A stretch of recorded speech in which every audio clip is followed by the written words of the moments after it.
देश में शिक्षा व्यवस्था सवालों में घिरी हुई है। बहुत कहा जाता है कि कानून की जरूरत है, मजबूत कानून की जरूरत है।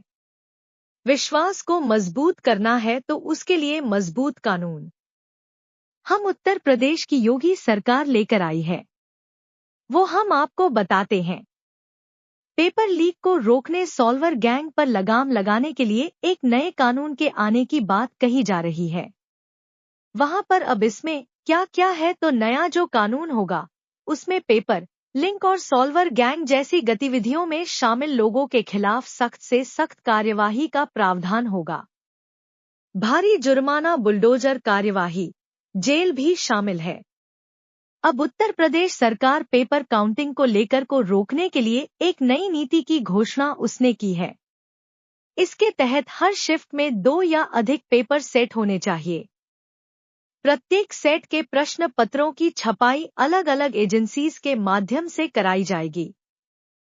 पेपर कोडिंग को भी और व्यवस्थित किया जाएगा। साफ सुथरे रिकॉर्ड वाले कॉलेज ही परीक्षा केंद्र बनाए जाएंगे। परीक्षा केंद्रों में CCTV की व्यवस्था अनिवार्य होगी।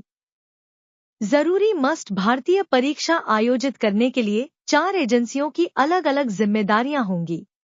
अब एग्जाम देने के लिए अभ्यर्थियों को अपने गृह मंडल से बाहर जाना होगा, लेकिन ये प्रतिबंध दिव्यांगों या महिलाओं पर लागू नहीं होगा। 4 लाख से ज्यादा अभ्यर्थी अगर होंगे तो परीक्षा 2 चरणों में आयोजित की जाएगी। रिजल्ट बनाने में धांधली रोकने के लिए भी व्यवस्था है। आयोग और बोर्ड में ही OMR शीट की स्कैनिंग होगी। प्रश्न पत्र में एक गुप्त कोड भी होगा। सीक्रेट कोड प्रश्न पत्र के हर पेज पर unique bar code, QR code, unique serial number जैसे गोपनीय सुरक्षा चिन्ह लगाने होंगे, ताकि जरूरत पड़ने पर इसकी सीरीज के बारे में जानकारी हासिल की जा सके। क्वेश्चन पेपर लाने और ले जाने के लिए बॉक्सेज में छेड़छाड़ रोधी मल्टीलेयर पैकेजिंग होगी। प्रिंटिंग प्रेस चयन की पूर्ण गोपनीयता रखी जाएगी। प्रेस में आने वालों की जांच की जाएगी। सभी के पास ID कार्ड रखना जरूरी होगा। कहते हैं केवल कड़े कानून से कुछ नहीं होगा, कड़े कानून पर कड़ाई से अमल जरूरी है। पेपर लीक होते हैं, इनको क्या रोका जा सकता है? अगर हाँ तो कैसे, ये जानने के लिए हमने अपने एक्सपर्ट से बात की। धांधली को कैसे रोका जा सकता है? सबसे पहले तो जो NTA में ऑफिसर्स हैं उनको हमें अकाउंटेबल बनाना होगा, रिस्पॉन्सिबल बनाना होगा। दूसरा सबसे बड़ा इसको रोकने का तरीका ये है कि आप ऑनलाइन एग्जामिनेशन कीजिए, क्योंकि अगर आप ऑफलाइन एग्जामिनेशन करते हैं, सेंटर में बुला के पेपर प्रिंट करवा के भेजते हैं, तो उसका लीक होने के चांसेस बहुत ज्यादा रहते हैं। क्योंकि आप प्रिंट करके कुछ दिन पहले आपको हर सेंटर के, देश के हर सेंटर पे भेजना होता है, और कहीं ना कहीं अगर एक पॉइंट पे भी आपकी वो चेन ब्रेक होती है, एक पॉइंट पे भी अगर कोई करप्शन करता है, अगर एक पॉइंट पे भी कोई, उस पे कुछ ऐसे लोग मिल जाते हैं जो पेपर को लीक करते हैं, तो वो पूरे इंडिया में फैल सकता है। अगर हम ऑनलाइन तरीके से पेपर कराएंगे, कंप्यूटर सेंटर्स पे हम बुला के पेपर लेंगे, तो काफी हद तक हम इसको रोक सकते हैं। क्योंकि कंप्यूटर सेंटर्स के थ्रू अगर हम लेंगे तो वो ID पासवर्ड के बाद ही पेपर खुलता है। पीछे से अप्रूवल जब तक नहीं आती तब तक वो पेपर उसमें नहीं ओपन होता है। तो सबसे पहली चीज तो ये है। और दूसरा, अगर आप ऑनलाइन पेपर लेते हैं तो उसमें रेंडमाइजेशन होता है। जैसे क्वेश्चन नंबर 1 होगा तो किसी और का वो क्वेश्चन नंबर 5वां होगा, किसी और का वो क्वेश्चन नंबर 10 होगा। तो आप इसमें चीटिंग के चांसेस भी बहुत हद तक कम हो सकते हैं।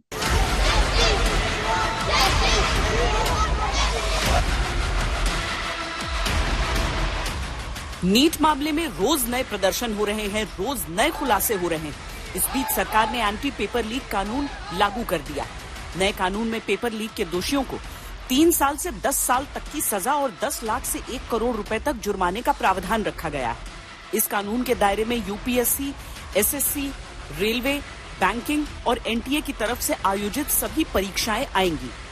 सवाल सिर्फ नीट का और नेट का नहीं है। बड़ा सवाल यह है कि 77 साल हो गए इस देश को आजाद हुए, और लगातार जो मिडिल क्लास है, जो एजुकेटेड क्लास है, उसके पास एक ही भविष्य की किरण है कि इन कॉम्पिटिटिव एग्जाम्स को क्लियर करके उनके बच्चे भविष्य बनाएं। उनको लगातार धोखा मिला है। और 4 जून को इन बच्चों का रिजल्ट आया, 4 जून को आप लोग का भी रिजल्ट आया। अगर ये बच्चे हारे हुए फील कर रहे हैं तो आप में से भी कोई नहीं जीता है, आप सब हारे हैं। क्योंकि इस देश में 70% जो यूथ है 35 ईयर से कम एज का है।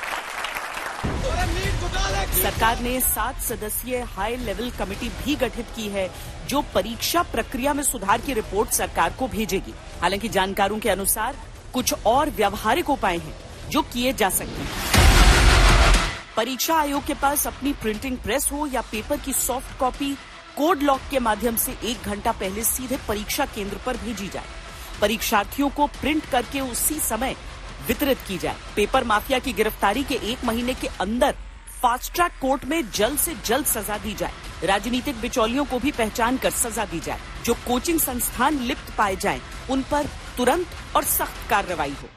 लेकिन जो प्रेजेंट है सिचुएशन है, प्रेजेंट व्यवस्था है, वो इनकॉम्पिटेंट है पेपर लीकर्स के साथ डील करने में। व्यवस्था इसमें ये होनी चाहिए कि एनटीए जो कि नेशनल टेस्टिंग एजेंसी है, जिसके एग्जाम कंडक्शन में इतनी ज्यादा इरेगुलरिटीज है, फर्स्ट ऑफ ऑल उनसे एक अथॉरिटी ये ले लेनी चाहिए वापस एग्जाम कंडक्ट करने की। एक क्रेडिबल अथॉरिटी जैसे यूपीएससी हो गया, या अलग नेशनल लेवल ऑर्गेनाइजेशन दूसरी बनानी चाहिए under act of parliament with a strict law, जो इन एग्जाम्स को फेयरली कंडक्ट करा सके। दूसरा, एक हमारे गवर्नमेंट को स्ट्रिक्ट लॉ बनाना चाहिए जो एग्जाम में अनफेयर प्रैक्टिसेस जो लोग कर रहे हैं, पेपर लीक कर रहे हैं, इनके लिए एक स्ट्रिक्ट पनिशमेंट हो ताकि ये चीज रिपीट ना हो।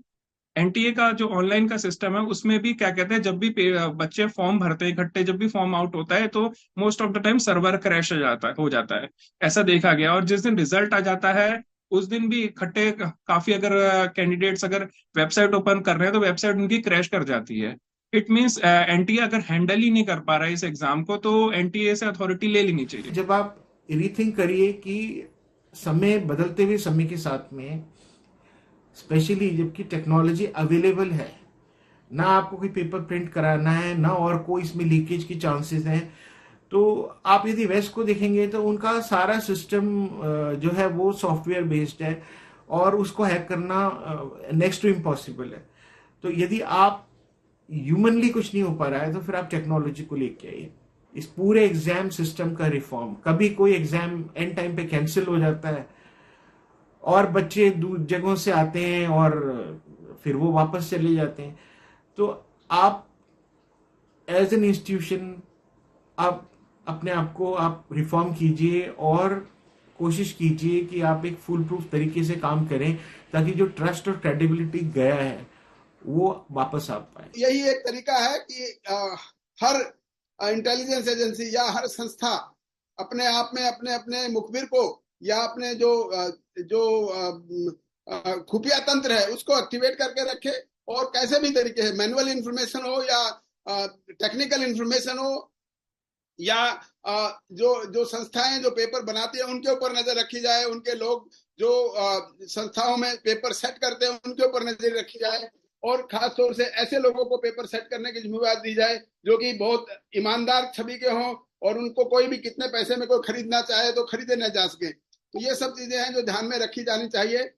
मैंने भी अपने सर्विस के दौरान ऐसे बहुत से केसेस जो डिटेक्ट किए हैं, क्रैक किए हैं, जो परीक्षाओं देने से पहले, खासतौर से दिल्ली पुलिस की परीक्षा के बारे में मैं बता सकता हूँ, उसमें कोई कोशिश कर रहे थे काफी लोग, उनको सोल्वर गैंग को जैसे सोल्व करते थे उस प्रकार के गैंग को पकड़ा, या इंपर्सोनेशन या कोई इंटेलिजेंट बच्चा किसी दूसरे बच्चे के जगह पर बैठकर एग्जाम देता था, ऐसे केसेस हमने पकड़े हैं। उनके खुद के कोई स्टैंडर्ड ऑपरेटिंग प्रोसीजर्स है ही नहीं पोस्ट एग्जामिनेशन। जब बच्चे कोर्ट जाएंगे और जो रेस करेगा तब वो इश्यू को सुनेंगे। जो बच्चे मानिए हाईकोर्ट पहुंच के नहीं बता पाए हमारे समय का नुकसान हुआ है, उन सेंटर्स को इन्होंने चेक भी नहीं किया है। देश में 4750 सेंटर है, क्या हर एक सेंटर के लिए ये एक एफिडेविट दे सकते हैं कि हमने इंश्योर किया है कहीं और समय का नुकसान नहीं हुआ है? क्या ये एक एफिडेविट दे सकते हैं? क्या ये एक ऑडिट करा सकते हैं इस बात की? नहीं करा सकते ना। सारी चीजें खराब नहीं है इस देश में, एनईपी अच्छी बनाई है हम लोग ने। यूपीएससी का एग्जाम इतने अच्छे से यही इसी देश में होता है, कभी पेपर लीक नहीं होता। आईआईटी एडवांस का एग्जाम क्या खूबसूरत तरीके से होता है, कितना बेहतरीन टैलेंट निकल के आता है, और वहीं पे एक एग्जाम इस तरह से हो रहा है। तो ऐसा नहीं है कि हमारे पास एग्जाम्पल्स नहीं है जहाँ चीजें सही हो रही है, उनको अडॉप्ट करते हैं ना और सीरियसली लेते हैं ना। इसको क्यों इतना लेट बैक तरीका है?